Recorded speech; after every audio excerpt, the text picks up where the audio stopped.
Hello dear students of class 11th। हमारा जो body fluid में सर्कुलेशन वाला जो चैप्टर चल रहा है, शरीर द्रवों का परिसंचरण, सर्कुलेशन ऑफ बॉडी फ्लूइड्स, उसमें अभी तक हम लोग हार्ट और ब्लड वेसल्स के बारे में पढ़ चुके हैं। मतलब हृदय और रक्त वाहिकाओं के बारे में पढ़ चुके हैं।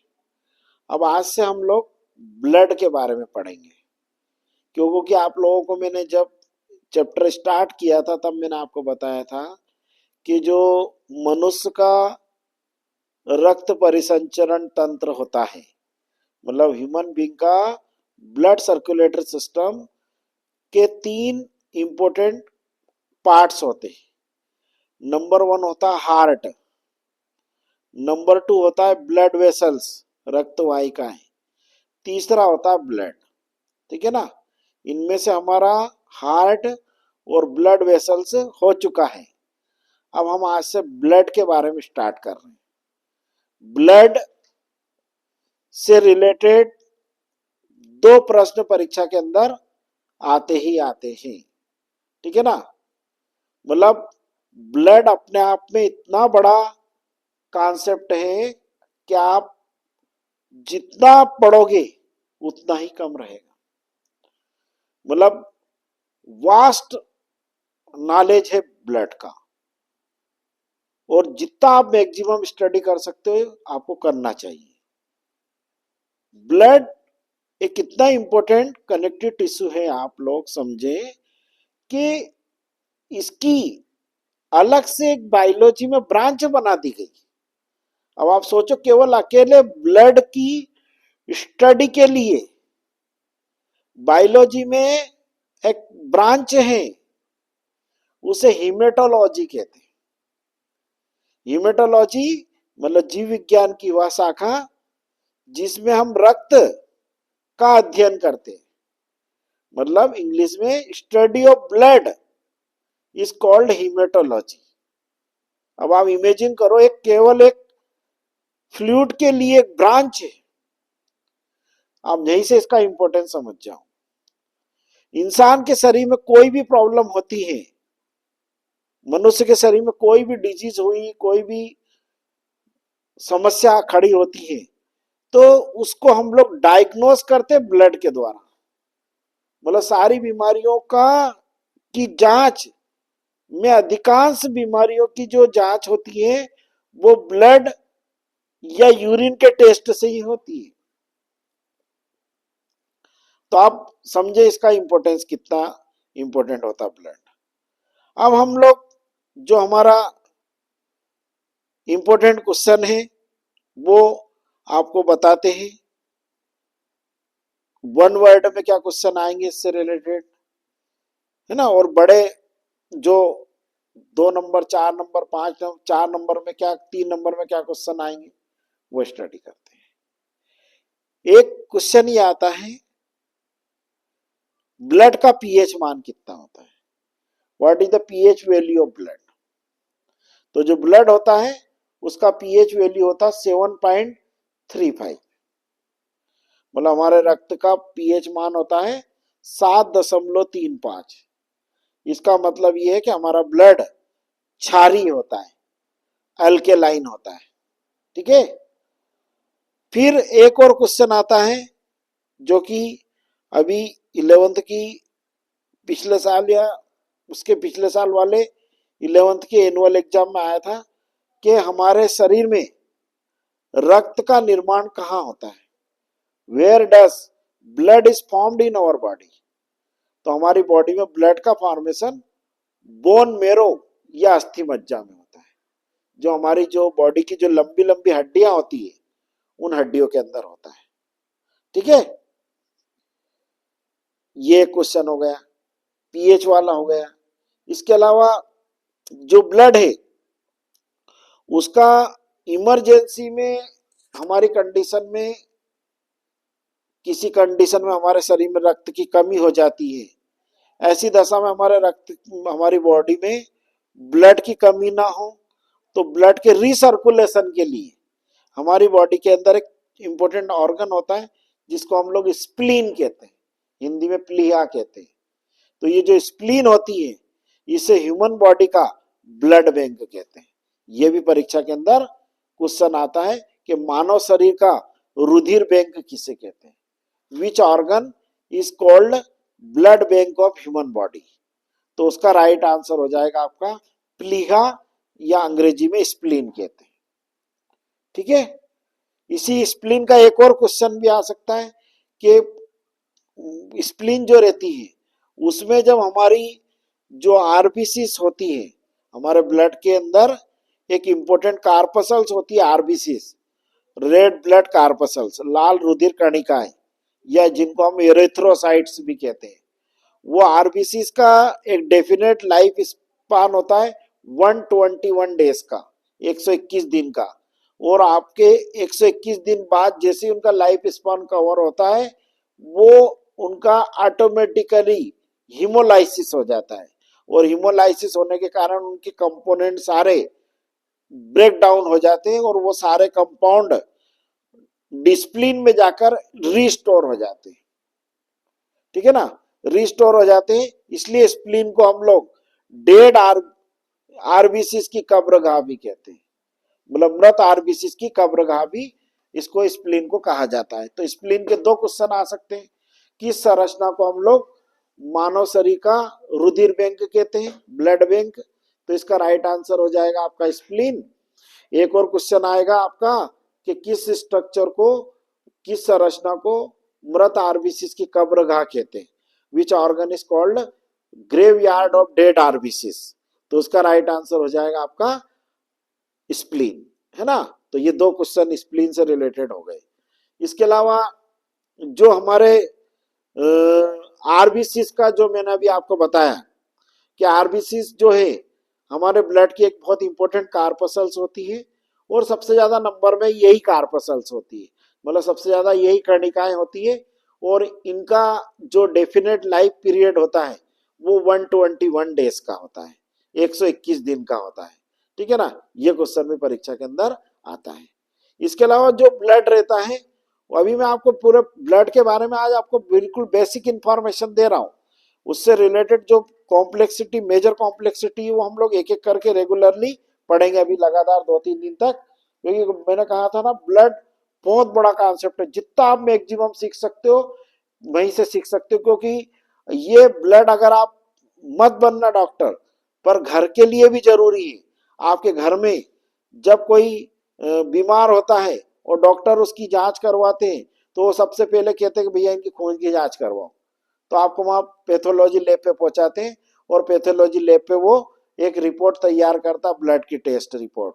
उस ब्लड की टेस्ट रिपोर्ट में वो जो एक्चुअल वैल्यू जो आपकी ब्लड में आई वो लिखी रहती है एक साइड में, और एक में स्टैंडर्ड वैल्यू लिखी रहती है कि जो कि होना चाहिए।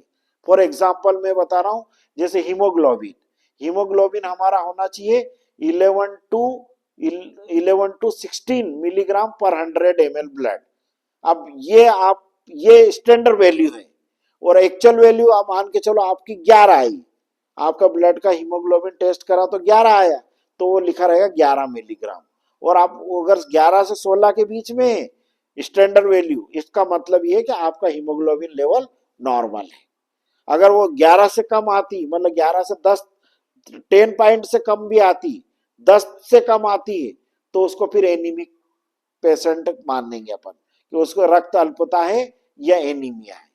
तो ये क्वेश्चन भी आया है कि रक्त अल्पता या एनीमिया रोग किस पोषक तत्व की कमी से होता है, मतलब anaemia is caused by the deficiency of which mineral element.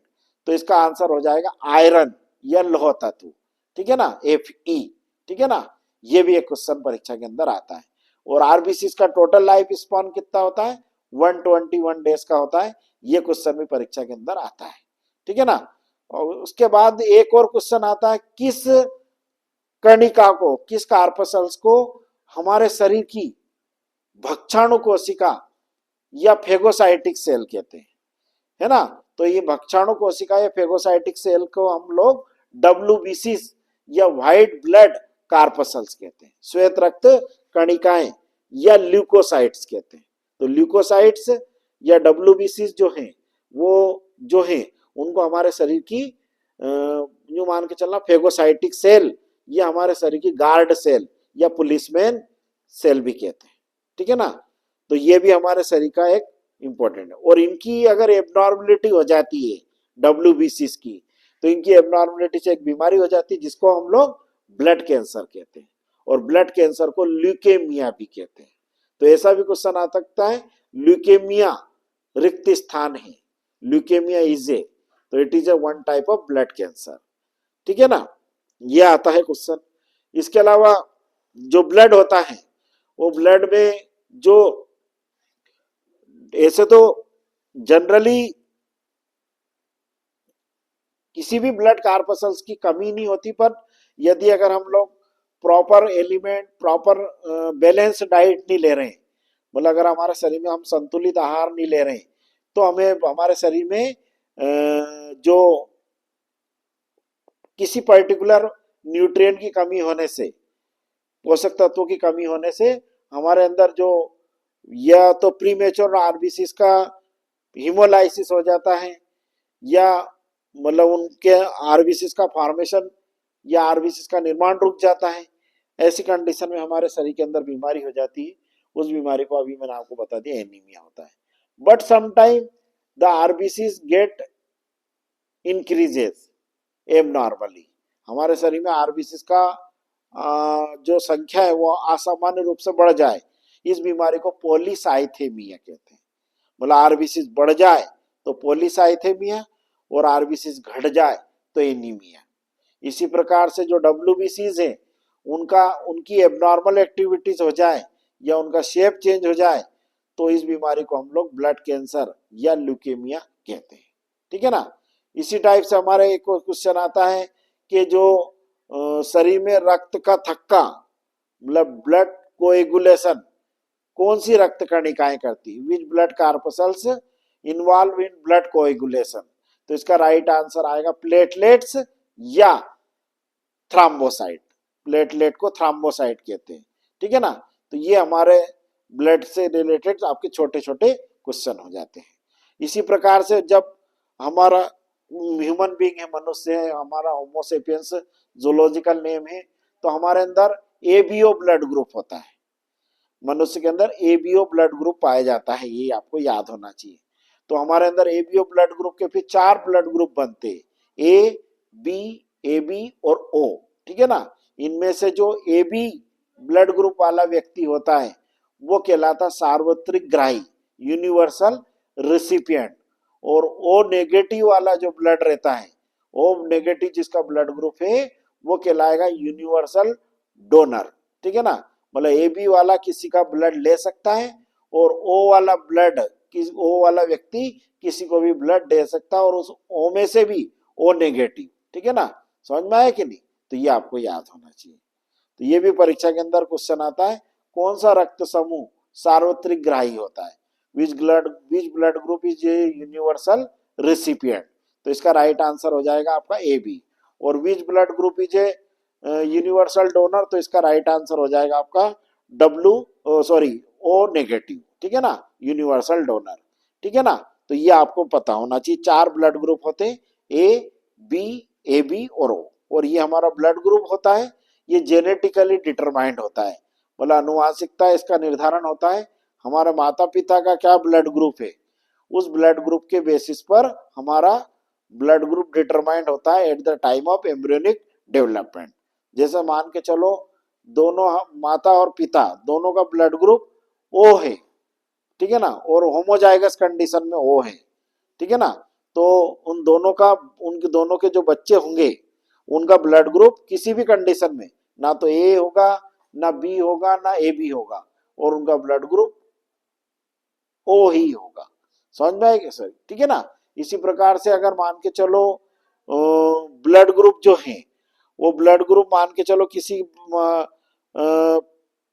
माता और पिता का ब्लड ग्रुप A और O है, ठीक है ना, तो उनके बच्चों का ब्लड ग्रुप O भी हो सकता है, A भी हो सकता है। B और O है तो B भी हो सकता है, O भी हो सकता है। समझ में आया कि नहीं। तो ऐसे ब्लड ग्रुप वाले जो हमारे मनुष्य की जो पॉपुलेशन है इंडिया में, उसमें आपको 4 प्रकार के ब्लड ग्रुप के लोग मिल जाते हैं, ए बी, बी और ओ, है ना। और इनमें से ओ जो है वो नेगेटिव यूनिवर्सल डोनर है, और ए बी जो है वो यूनिवर्सल रिसिपिएंट होता है, ठीक है ना। और ब्लड ग्रुप का डिटर्मिनेशन जेनेटिकली होता है, मतलब आनुवांशिकता ब्लड ग्रुप का निर्धारण होता है, ठीक है ना। और अगर मिसमैच ब्लड ग्रुप वाले व्यक्ति का ब्लड अगर अपन किसी व्यक्ति को ट्रांसफ्यूज कर देते हैं, मतलब ट्रांसफ्यूजन मतलब उसका रक्तदान कर देते हैं, तो इसके कारण से जो रिसिपिएंट व्यक्ति है उसकी डेथ भी हो सकती है, यदि अगर अपन ने उसको मिसमैच ब्लड ग्रुप का ब्लड डाल दिया, ठीक है ना। इसके अलावा ब्लड से रिलेटेड जो कुछ फेमस बीमारियां हैं, उनमें एक तो ब्लड कैंसर हो गया आपका, एक हीमोफीलिया होता है। हीमोफीलिया में क्या होता है, जेनेटिक डिसऑर्डर है। इस बीमारी में क्या होता है, जो रोगी व्यक्ति होता है उस रोगी व्यक्ति का ब्लड जो रहता है एयर के कांटेक्ट पे आने पर क्लॉट नहीं होता है, और उसकी ब्लड एक्सेस ब्लड लॉस से डेथ हो सकती है, ठीक है ना। ये भी एक क्वेश्चन परीक्षा के अंदर पूछते हैं, ठीक है ना। इसके अलावा जो ब्लड कैंसर हो गया, हीमोफीलिया हो गया, इसके अलावा आपका एनीमिया हो गया, पॉलीसाइथेमिया हो गया, ठीक है ना। एक और बीमारी होती थैलेसीमिया। ये कुछ फेमस ब्लड से रिलेटेड बीमारियां हैं जो आपको याद होना चाहिए। तो ऐसा क्वेश्चन भी आ सकता है, रक्त संबंधी विकारों के नाम लिखिए, write the name of some blood related disorders. तो उसमें आपको ब्लड कैंसर हो जाएगा, रक्त कैंसर, इसके अलावा आपका हो जाएगा एनीमिया, ठीक है ना, इसके अलावा पॉलीसाइथेमिया, ठीक है ना, इसके अलावा आपका जो है मैंने अभी और आपको बताया थैलेसीमिया। ये इतनी सारी बीमारियां हो सकती हैं। तो ये रक्त संबंधित बीमारियां हैं। अब उसके बाद हमारा जो रक्त है उसका पीएच मान की वैल्यू भी पूछ सकते हैं। पीएच होता है 7.35, दैट इज स्लाइटली अल्केलाइन, मतलब हल्का सा क्षारीय हमारा रक्त समूह होता है, ठीक है ना। तो ये मैंने आपको ब्लड के बारे में आज बिल्कुल बहुत बहुत ही शॉर्ट में बहुत ही यूजफुल इंफॉर्मेशन दी। और हमारा जो ब्लड है उस ब्लड का फॉर्मेशन हमारे बोन मेरो में होता है। बोन मेरो हमारा अस्थि मज्जा, हमारी लंबी लंबी जो हड्डियां हैं उनमें होता है। इसलिए इन ऑर्गन्स को हमारे शरीर के एरिथ्रोपोइटिक ऑर्गन्स कहते हैं, मतलब रक्त का निर्माण करने वाले अंग कहलाते हैं आपके बोन मेरो, ठीक है ना। समझ में आया कि नहीं। और ये था हमारा जो ब्लड से रिलेटेड छोटी छोटी इंफॉर्मेशन। और ब्लड की स्टडी को हम लोग हीमेटोलॉजी, है ना, कहते हैं। और ब्लड के फॉर्मेशन की प्रोसेस को हीमोपोइसिस कहते हैं। और जो ऑर्गन में जहां पर ये ब्लड का फॉर्मेशन होता है उनको हीमोपोइटिक ऑर्गन कहते हैं, ठीक है ना। तो ये आपको पता होना चाहिए, ठीक है ना। अब हम लोग कल से इसका ब्लड का कंपोजिशन और ब्लड के क्या फंक्शन होते हैं और ब्लड का कोएगुलेशन कैसे होता है, मतलब रक्त का थक्का कैसे बनता है, ये हम लोग कल से स्टार्ट करेंगे, ठीक है ना। वीडियो को ज्यादा से ज्यादा लाइक करें, शेयर करें। Okay, all the best.